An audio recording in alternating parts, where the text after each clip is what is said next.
Hi everyone, this is Revathi M, Assistant Professor, Department of Computer Science, Artificial Intelligence and Data Science, Dr. S.N.S. Rajarachmi College of Arts and Science. Today we are going to discuss about first we see the introduction of MVC, that is Model View Controller. It is popularly called software design pattern for developing web application. In Python we are using some of the web application using Model View Controller. So it is a software architecture pattern which separates the representation of information from the user interaction within it. A design pattern that helps web developers create user-friendly and maintainable web application.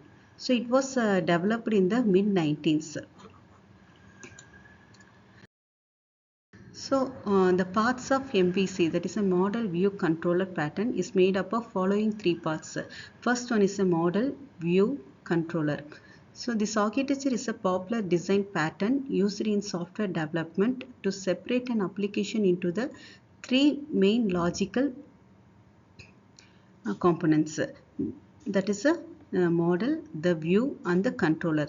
This separation of concern help in organizing code efficiently, promoting modularity and enhancing maintainability. Each component is responsible for handling specific aspects of the application, ensuring that the different responsibilities don't overlap. MVC is commonly implemented in web framework, desktop applications, and mobile app development, making it versatile for a wide range of programming scenarios. The model represents the data layer of the application, focusing on managing the core data and business logic.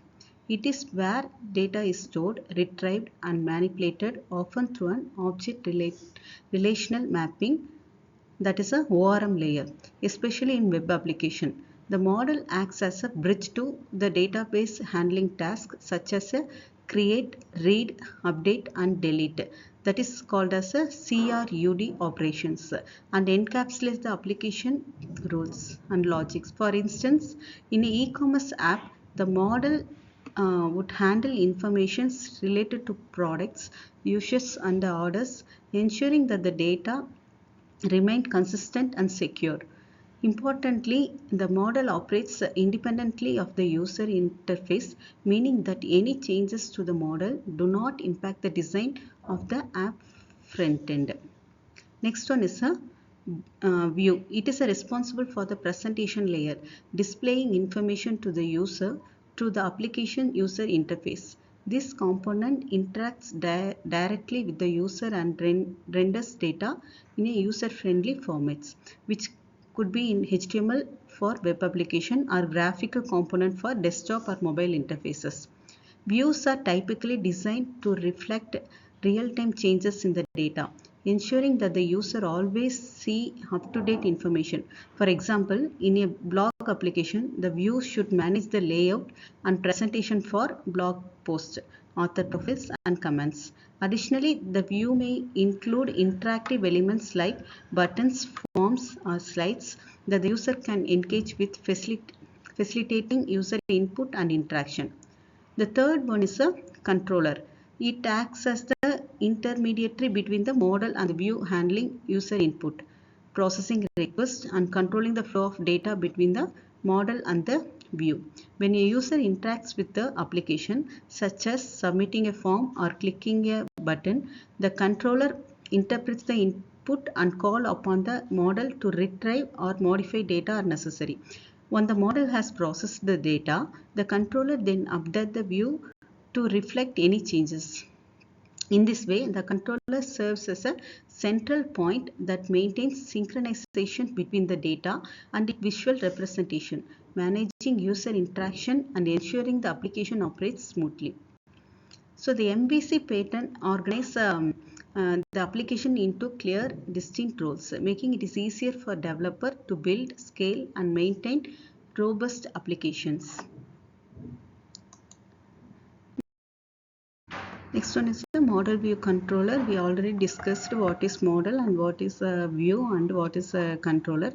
Next, we see the web application frameworks. A web application frameworks offer libraries and tools to deal with web application issues, template libraries, session management, database access library, etc.